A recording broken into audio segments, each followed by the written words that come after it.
Welcome and thank you for standing by. At this time, all participants are in a listen-only mode. Today's webinar is being recorded. If you have any objections, you may disconnect at this time. Now I'd like to turn the call over to your host, Erlene Dowell from the U.S. Census Bureau. Erlene, you may begin. Before we begin, a few housekeeping items. We will save all our questions to the end of the presentation. Please add all your questions to the Q&A box and we will read them aloud during the Q&A session. The chat is disabled to our attendees at this time. So good afternoon, everyone, and thank you for joining us for the first 2023 Local Employment Dynamics, or LED, webinar.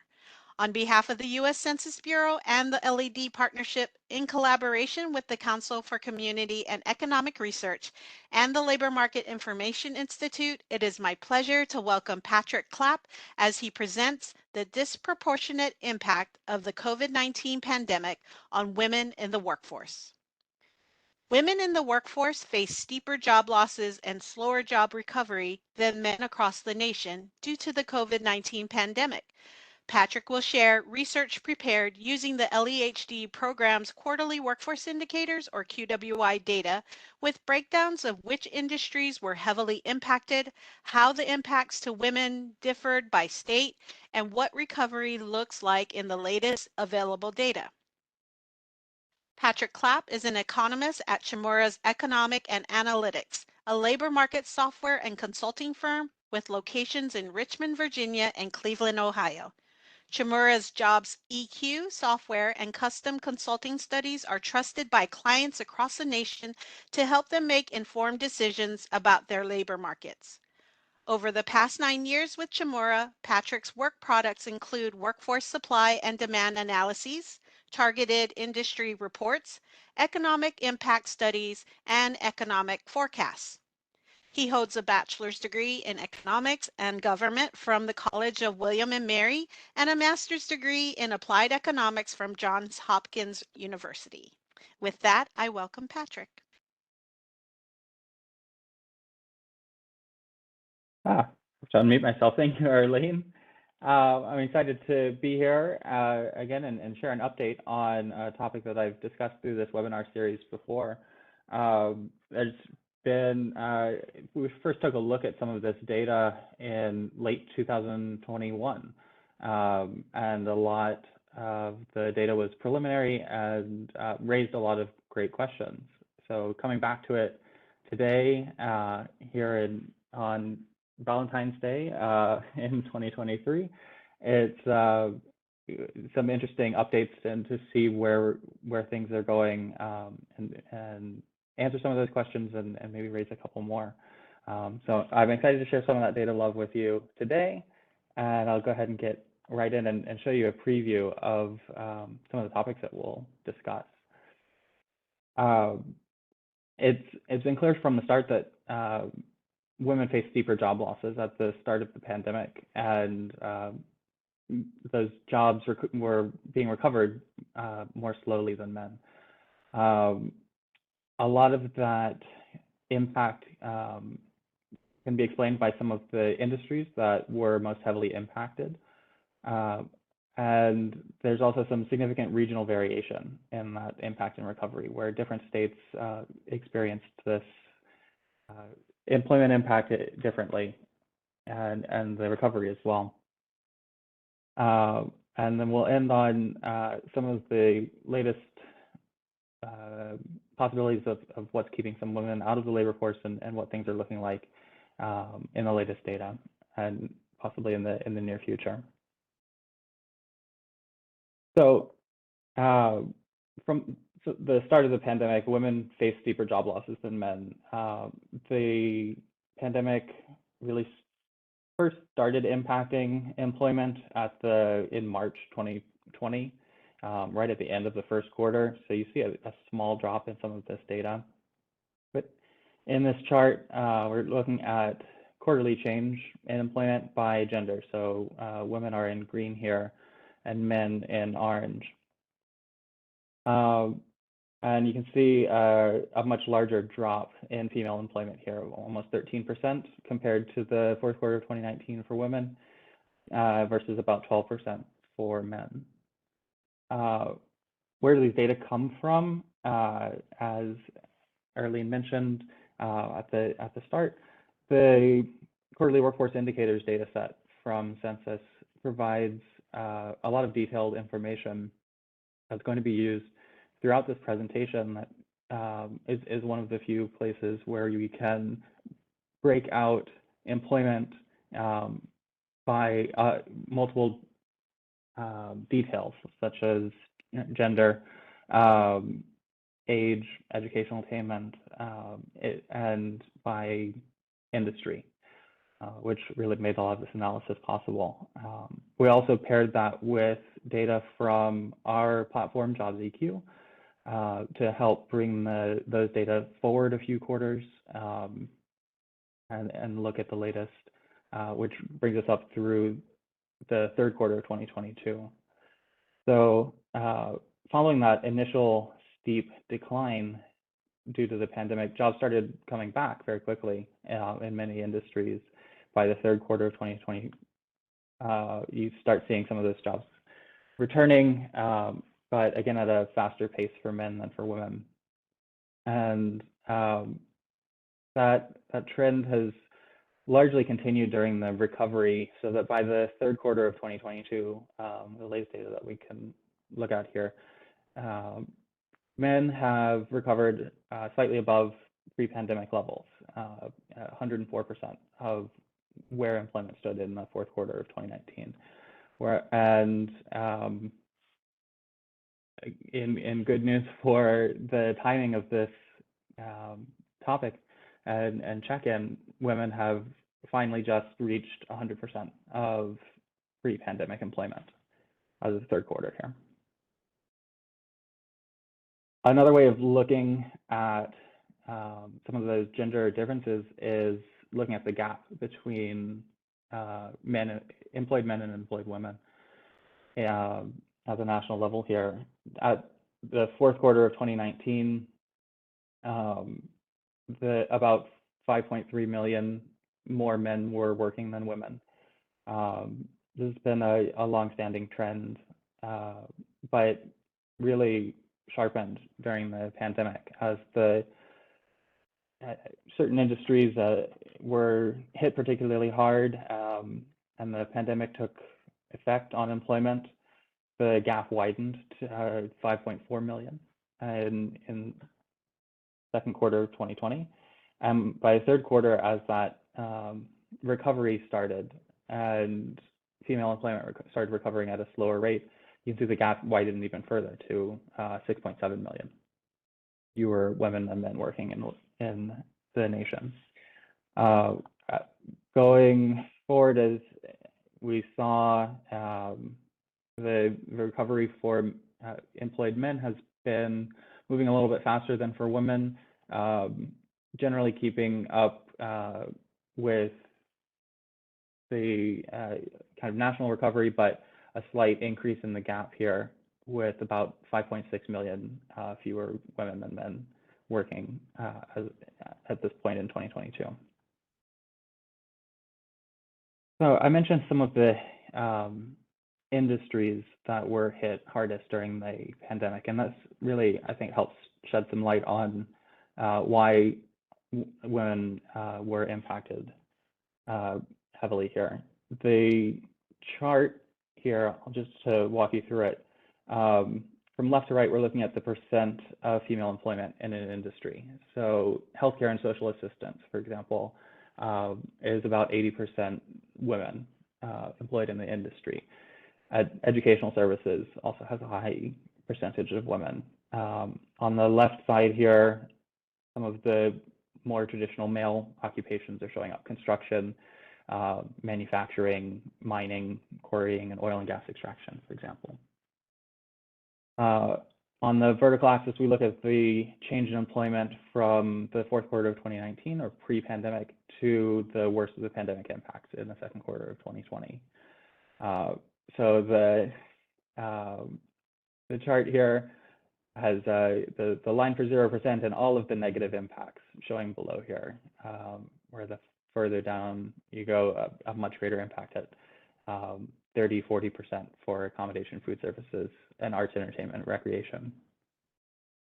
And so as you can see, for those industries which employ a greater percentage of women, many of them also faced steeper job impacts as the pandemic started shutting down in-person services, travel shut down, impacting accommodation, food services, arts, entertainment, and recreation, and retail trade up here also employed a large percentage of women and had a heavy impact, where the size of the bubble here represents the number of jobs lost in that industry as well. You can also see the other side of this story. A lot of those industries which tend to employ a greater percentage of men also faced a little bit less of an impact and some smaller job losses. Things like manufacturing and transportation and warehousing in particular saw an uptick later on in the pandemic and recovery as manufacturing was able to shift the goods to emergency medical equipment, and as e-commerce took off for transportation and warehousing. So the kind of a double-edged sword for women and female employment, as the industries that they are working in larger percentages were hit hardest, and where male industries or more percentage men working in those industries tended to face some smaller impacts. But even that's kind of a quick question from the chat. Are you referring the numbers? Are you referring the employees MS or M total in your overall? I'm generally referring to total employment. If that answers that question.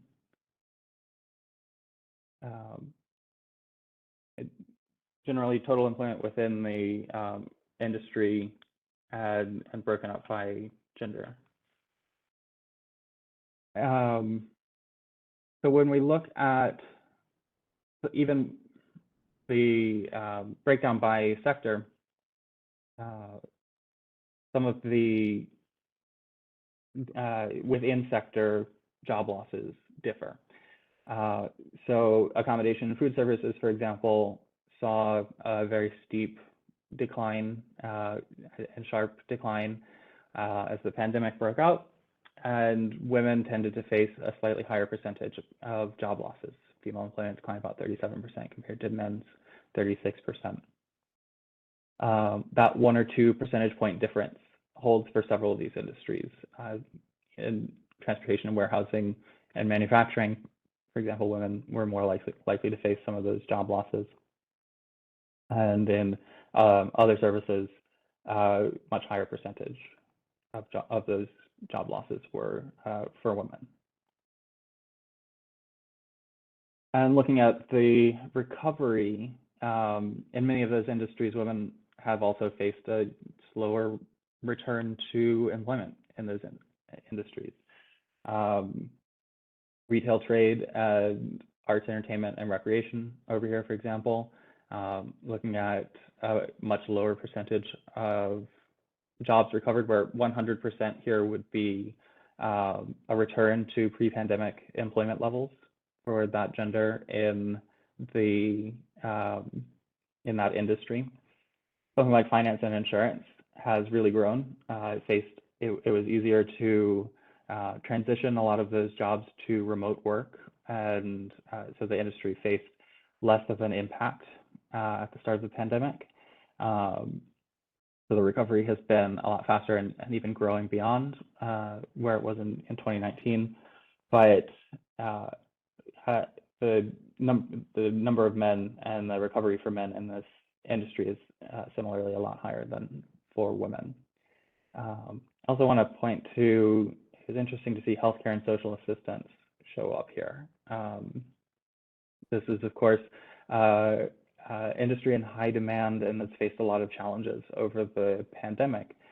And a predominantly, an industry which predominantly employs female workers.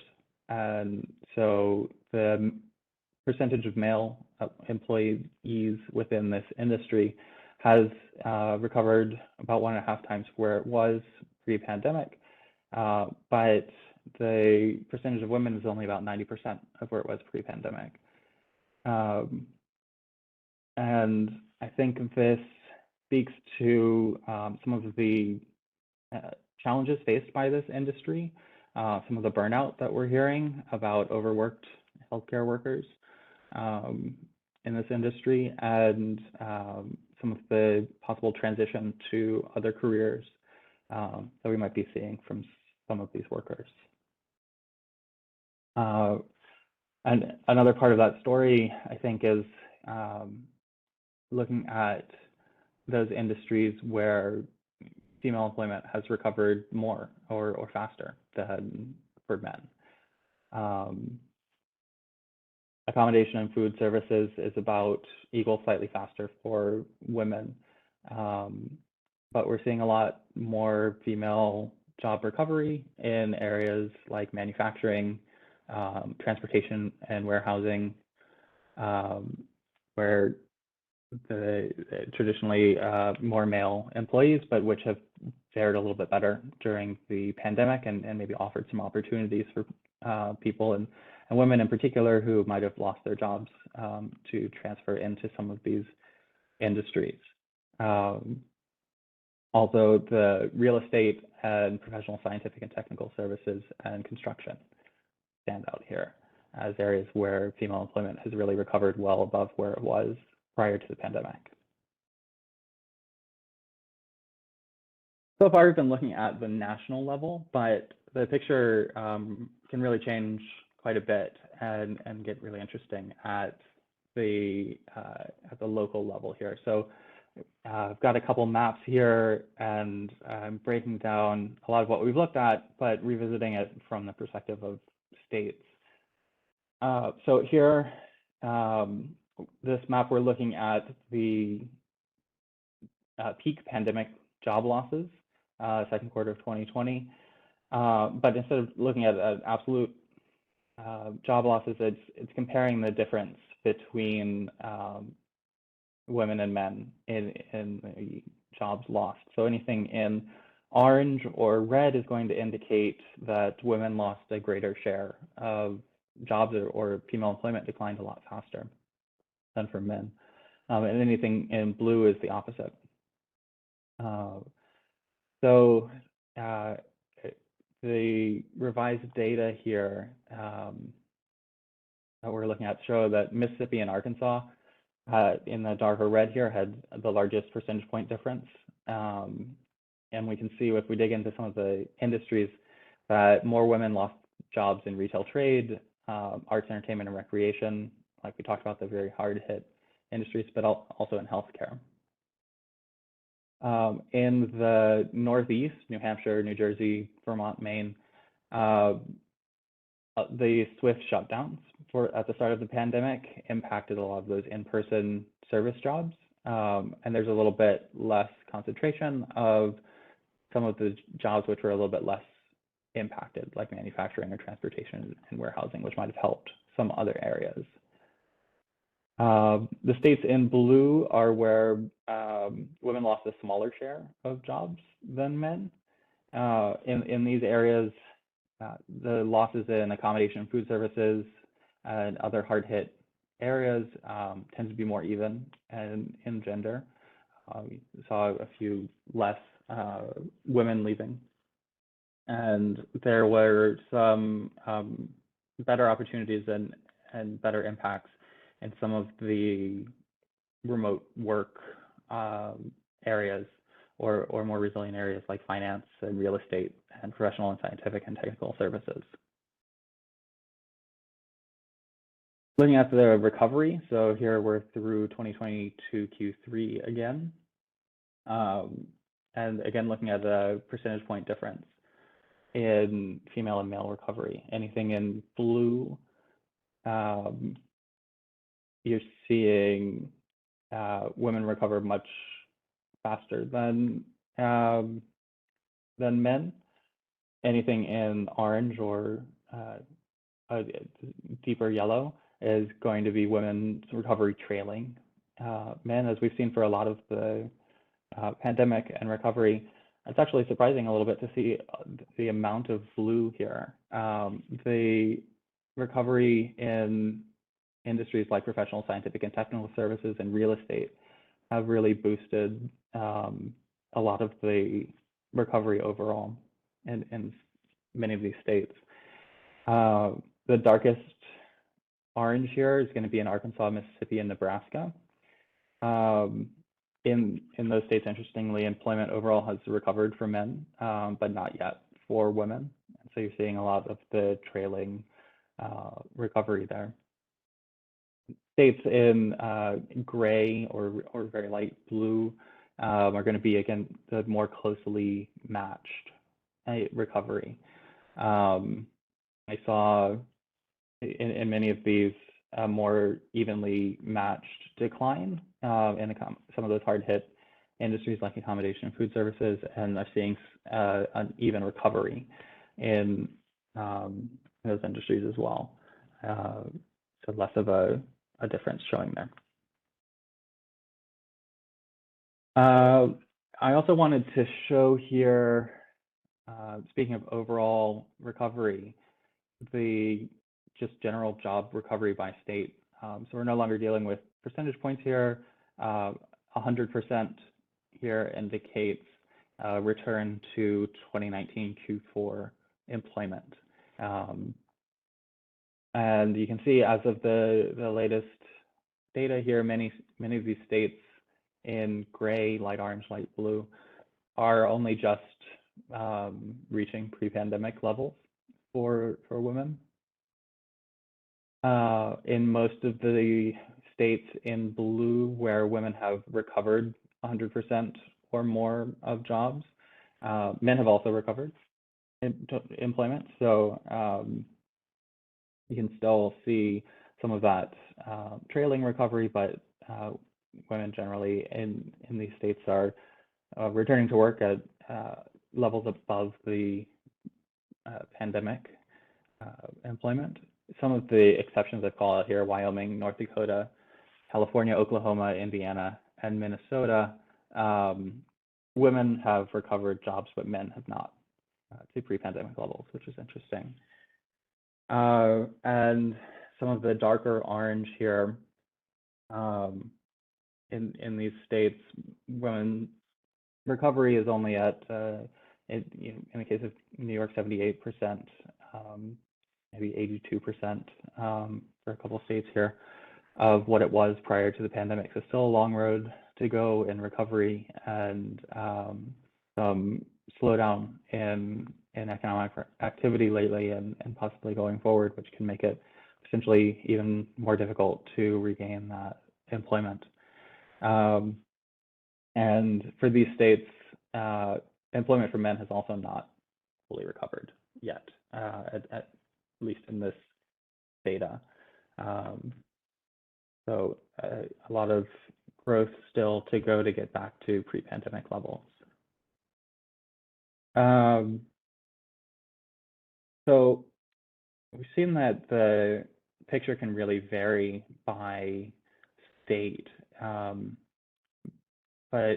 there's also some other indicators at the national level of kind of where things are headed, and some more recent data. So we can look at the labor force participation rate, which came out for January 2023 recently.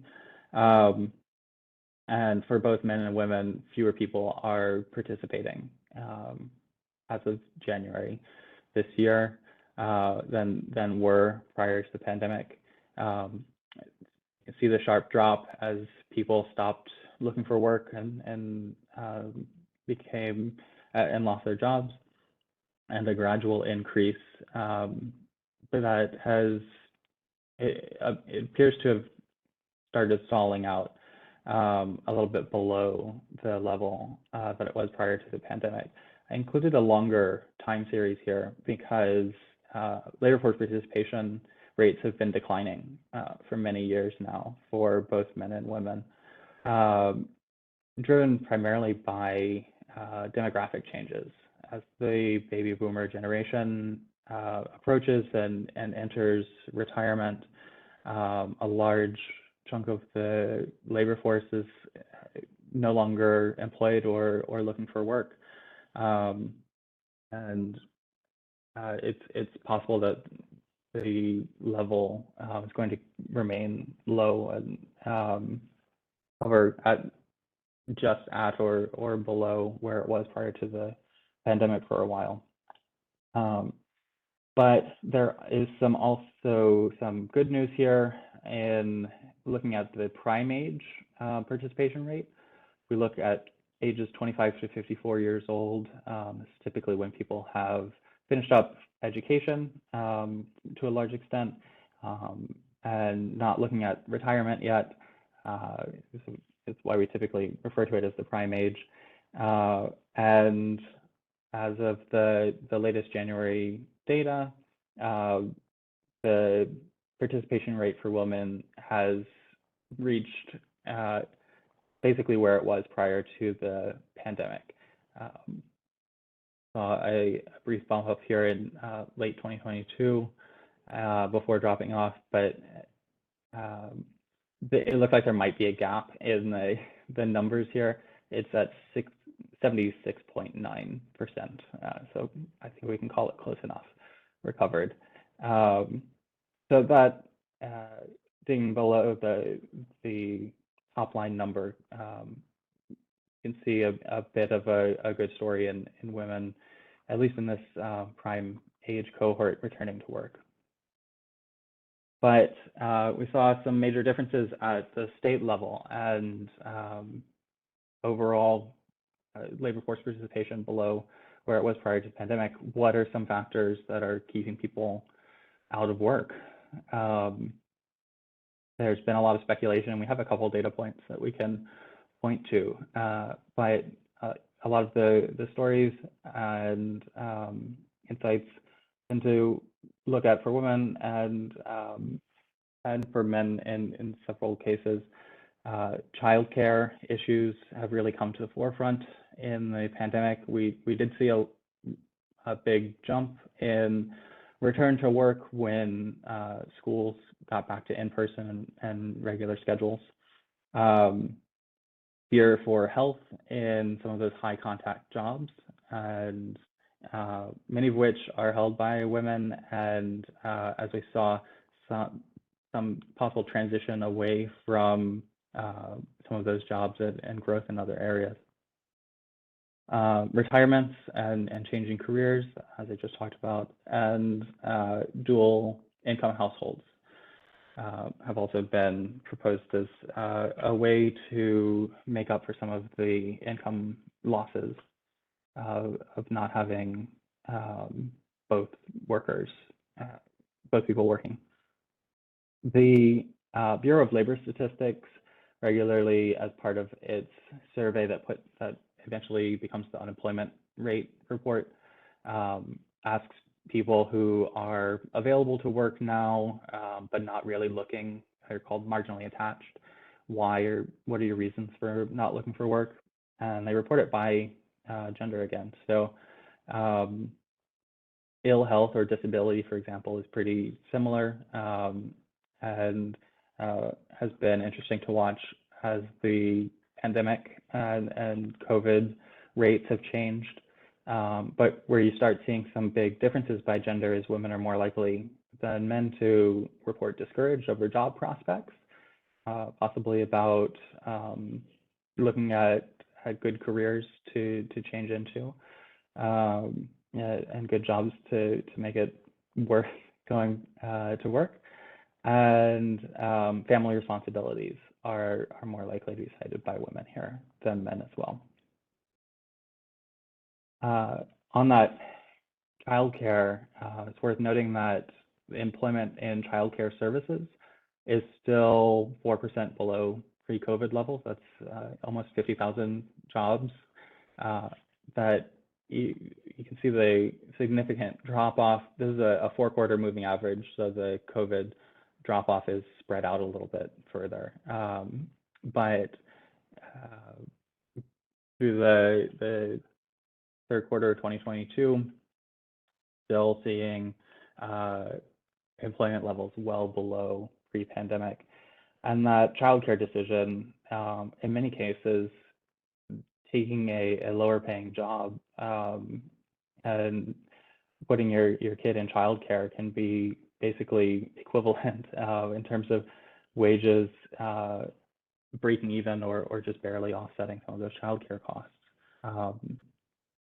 Become an increasing focus over the pandemic here.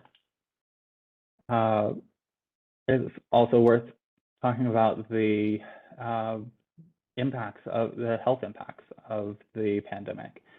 Long COVID symptoms that linger even after recovery from an infection are still being explored, and there's growing evidence that a large chunk of the population is experiencing these symptoms and can be expected to continue to.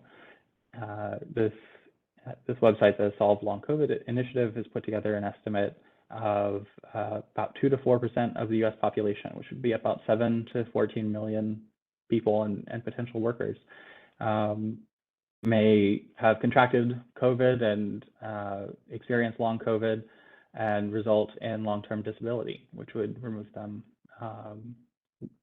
most likely from the workforce. The QWI data also let us break out some employment by gender and age, which gives an interesting look at some of the cohorts here. I'll start off right off the bat. I didn't end up showing the 14 to 18-year-old population here. Employment's up about 20%, and it's hard to see anything else on the chart here because I've indexed the employment. So in the fourth quarter of 2019 level, we'll call that 100. And everything else is basically percent change from there. So at 85, it's about 15% below where employment was in the fourth quarter of 2019. And if we look at the top here at who's growing the fastest in employment, you can see, interestingly, the younger cohorts, 19 to 21, 14 to 18, and 65 and older, actually, have seen a lot of the fastest recovery and growth since prior to the pandemic. The age ranges 35 through 64 are kind of moving in line together throughout this time series here, approaching full recovery. These data I could only get through the end of 2021, so a little bit later. But I also want to point out the ages 22 through 24 and 25 through 34, which make up which are at the bottom of the charts here, and about 5% below pre-pandemic levels at this point. And we've talked a little bit about the prime working ages and difficulty in childcare. It's worth pointing out that the average age of first-time mothers in the U.S. is 26. Falls right into this bucket here, and could be helpful in explaining some of the lower recovery in employment from the pandemic impacts. And finally, the one thing that came up when has come up when I've talked about this previously that I wanted to look into it and mention here is, what about dual income households where both spouses are working and bringing in a salary? In that case, there's a bit of a safety net within the household, where if one person loses their job, at least there's additional income coming in.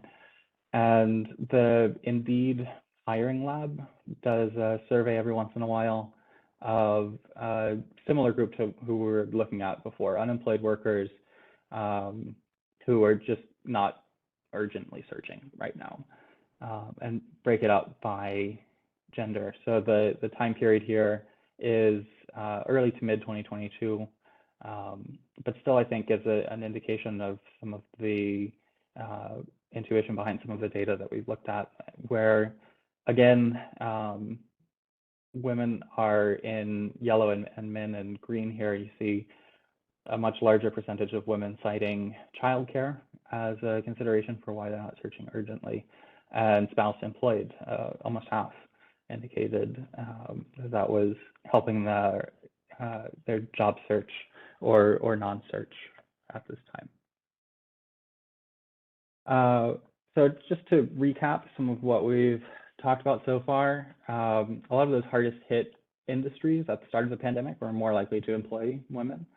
And even within those industries, in many of them, women bore a larger share of the job losses. We saw some of that variation at the state level that really helps flesh out the national story of impact and recovery and some of the very different paths that female employment has taken. When we look at some of the reasons for people not returning to work and which might be slowing some of the recovery and growth, childcare, job prospects, spouse employed, among others, seem to be rising to the top, and there's some data indicating that those are some good prominent reasons. And as we look at the states that still have not recovered, as states looking to continue to grow and maybe prepare for economic slowdown in the near future, these data will hopefully be something that localities, employers should and can look at and develop some strategies to assist women returning to work and rejoining the labor force to help that continue to move forward.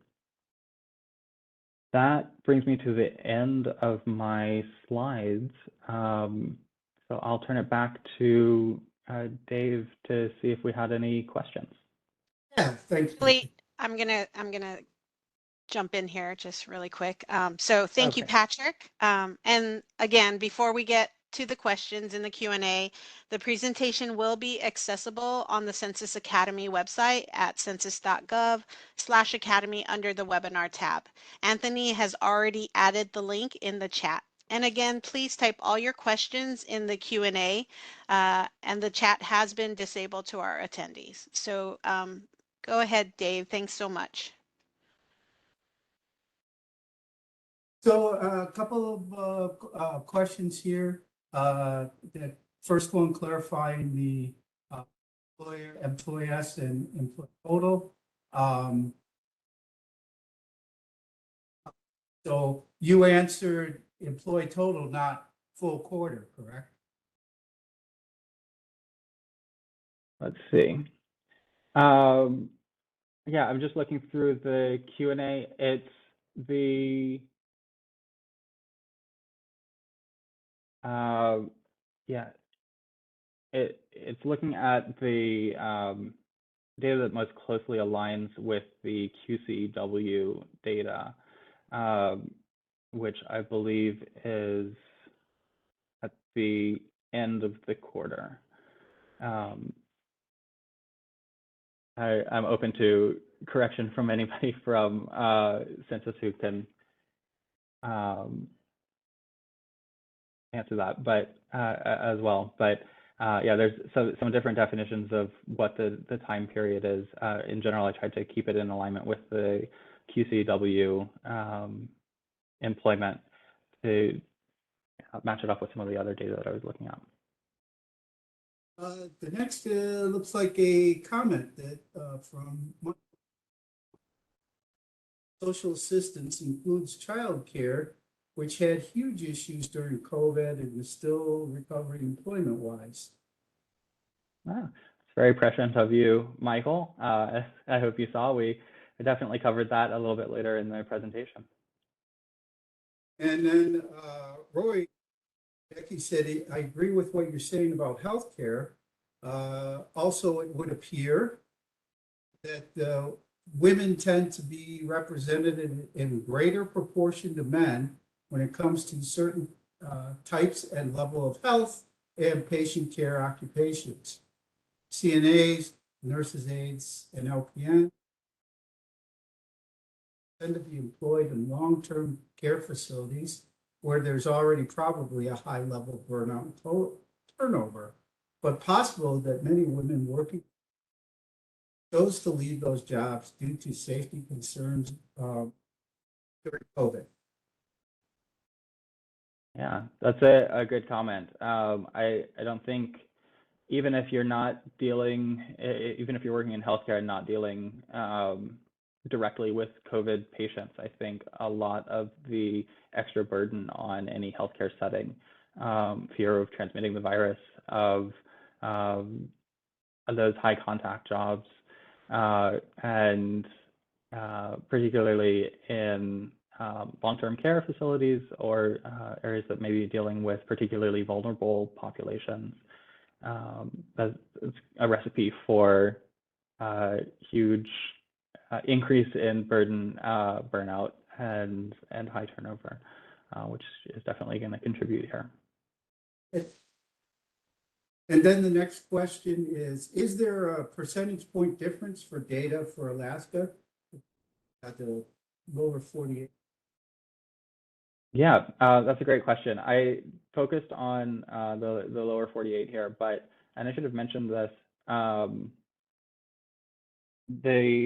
the full graphics on the maps are going to be available on our website. Actually, I can drop a link in the chat, possibly.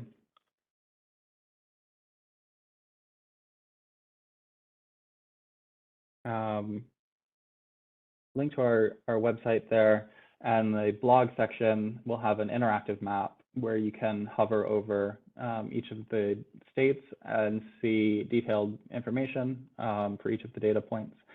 And it does include data for Alaska and Hawaii as well.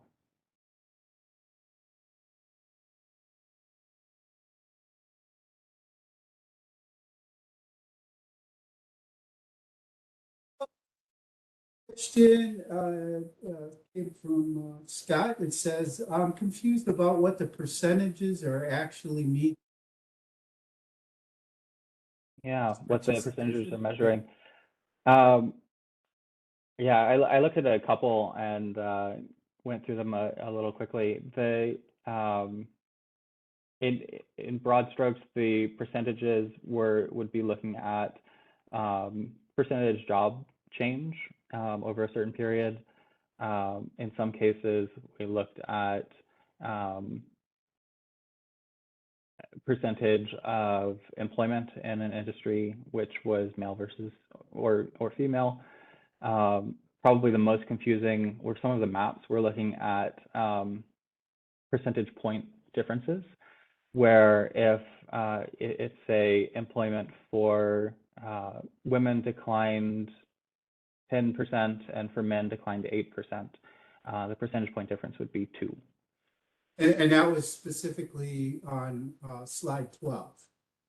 Yes. Okay. So those are a little bit harder to grasp. Thanks for asking that. I hope that cleared it up. Answered it, that they're slide 12 had percentage recovery for women by state and had some numbers. Yeah, so in this case, on slide 12, we're looking at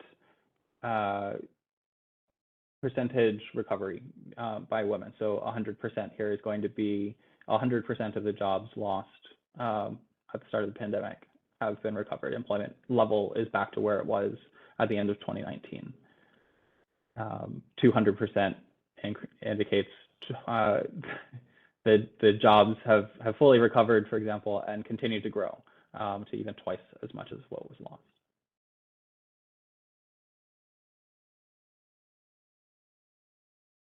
Go ahead and say, do you have any information about changes for full-time versus part-time workers? Interesting. That's a great question. It's a little beyond the scope of what I looked at in this research. But there has been some evidence that I'm remembering that the number of hours that people are looking to work in a week has definitely changed over the pandemic and decreased. It hasn't necessarily changed into a difference in full-time versus part-time work, but could be an indicator. And there's also some indications that a lot of gig work or short jobs for hire, often procured through an app, has picked up over this time as well. And then this question, looks like employment and education was lagging, in fact, reduced for women and men. What's going on in education? Yeah, that's a good question.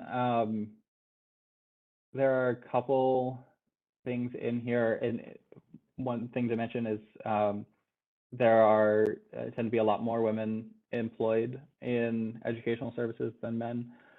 So even if the same number of jobs have come back for each, it's going to show as a different percentage for men here. But I think part of this could also be possibly related to the timing of the data here. There might be a seasonality issue with out of school, where we're comparing. Let's see, Q3 would be right up to the start of the school year potentially, versus the Q4 right in the middle of the school year. So I haven't looked at it that closely, but that could be a part of it. Question about that. Would that would be at the quarter? I think this is relating to the earlier question about whether it was looking at total employment in the quarter, or at the beginning of the quarter, or at the end of the quarter. And this is ringing a bell. I apologize. It's been a little bit since I pulled the data, but I think it was looking. It sounds like beginning of quarter would line up here. Yeah. And do you have percentages of women and men who are employed? Mm-hmm. Yes, that data is behind this chart, female employment. You can find that data in the QWI data set. And you can even find it for your locality down to a MSA or county or state level. The next one is, this is very interesting, it's from Rory. In our workforce area, we implement and deliver federal workforce services, job training, retraining, job search assistant, etc. And we are still seeing a constant and ongoing decline in the number of female job seekers pursuing our services versus male job seekers. Traditionally, we serve a ratio of 52% male to 48% female, but lately that ratio is 64% male to 36% female. We were wondering what could be the cause for fewer women seeking. That's some great on-the-ground information. I think we discussed some of the issues in slide 15 and going forward, which hopefully help provide some insight into, at least at the national level, some of the responses from women in some of these surveys about why they're not looking for work right now. Okay, and then let's see. A challenge when using QWI is that it doesn't break out data by race and sex. Any comments on the impact on women by race? Yes, this is definitely a challenge, and if we have anybody who happens to work on the QWI data set, that would be a lovely addition. That would be most welcome for some of this research. You have to make a choice in looking at this. Are you looking at sex or by race, not and? So unfortunately, I couldn't take a quick look at that for this research. There's definitely been some other research out there that has looked into some of those differences by race and ethnicity and gender. The studies that I've seen tended to look at the primary impact, initial impact of the pandemic. I don't know that I've seen much on the recovery, but as you would expect in the impact, minority populations, Black and Hispanic in particular, are more heavily impacted by the pandemic and lost a greater share of jobs. And that was particularly true for women in those race and ethnicities. Tended to face a much greater burden of those job losses, and a lot of that was tied to some of the family responsibilities of caring for children and maybe older and vulnerable adults. Any audio problems on my side? Yeah, occasionally you'll cut out on some of the questions. I can also read them. Okay. So, I think I've been following along, and hopefully everybody feels like your question's been represented. Following up re-education in regards to education, in religions like mine, where schools were shut down and masking was enforced, teachers have faced serious attacks from parents and community members. We've heard of that keeping some teachers out. Yeah.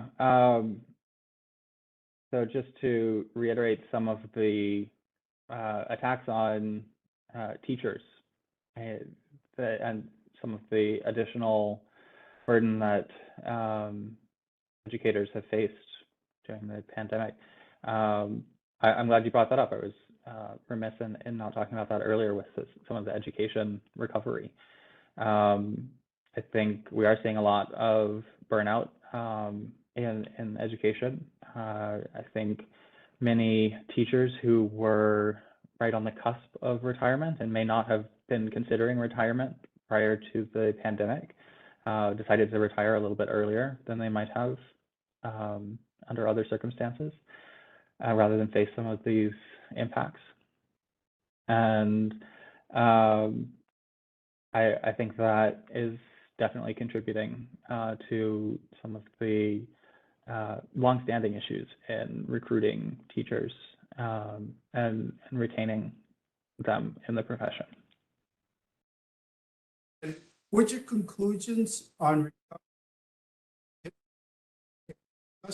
changing population by age over the pandemic? You cut in and out there, so I'll just reiterate.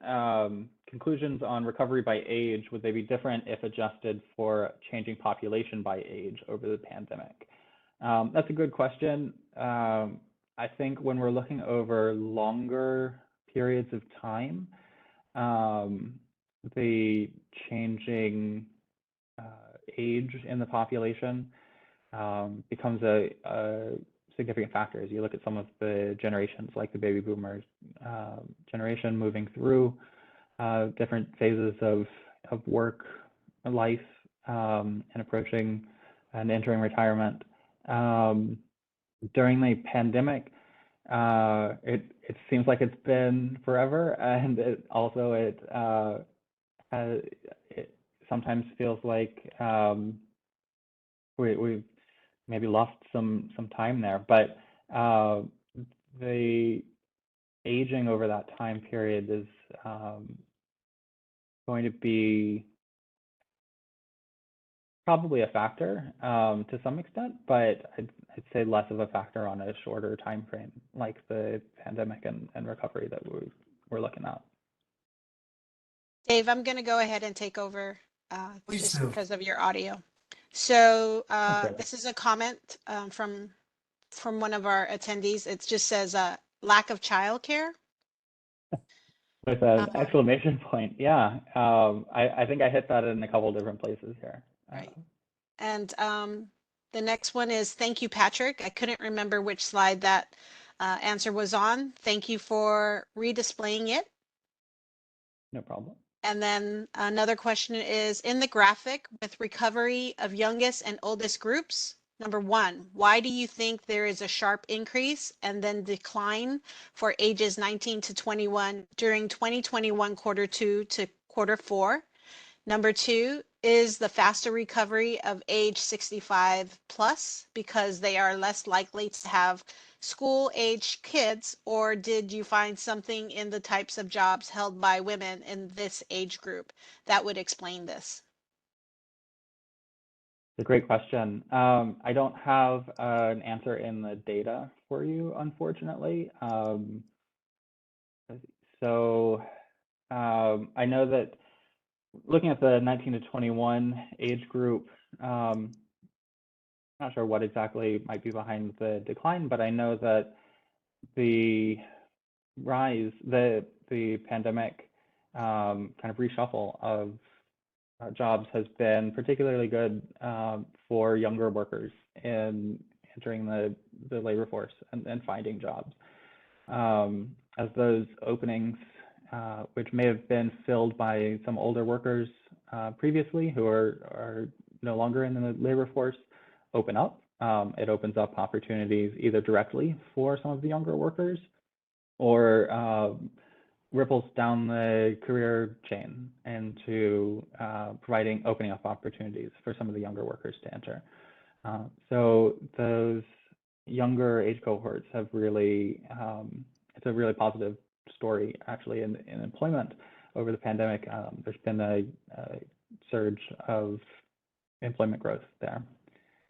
And in terms of the faster recovery of age 65 and older, I think they are less likely to have school-aged kids. That's plausible.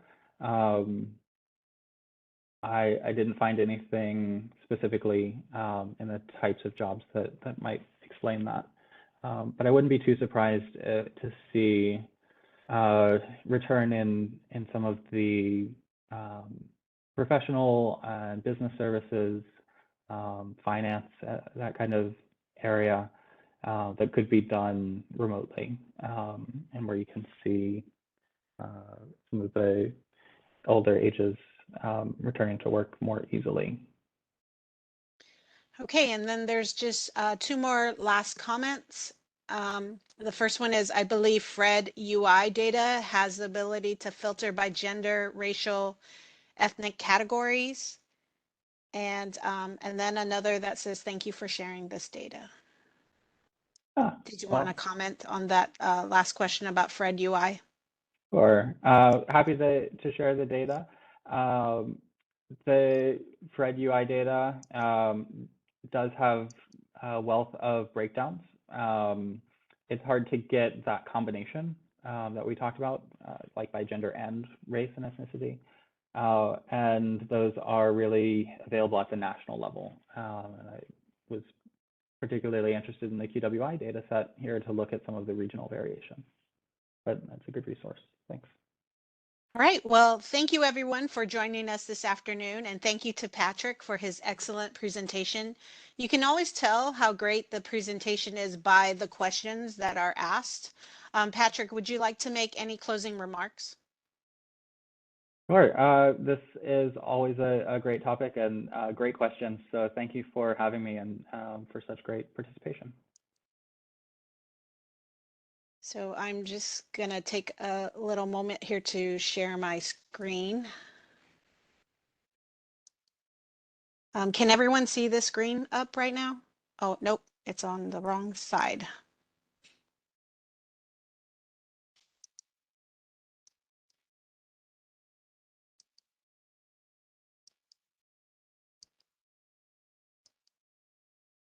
All right, here we go.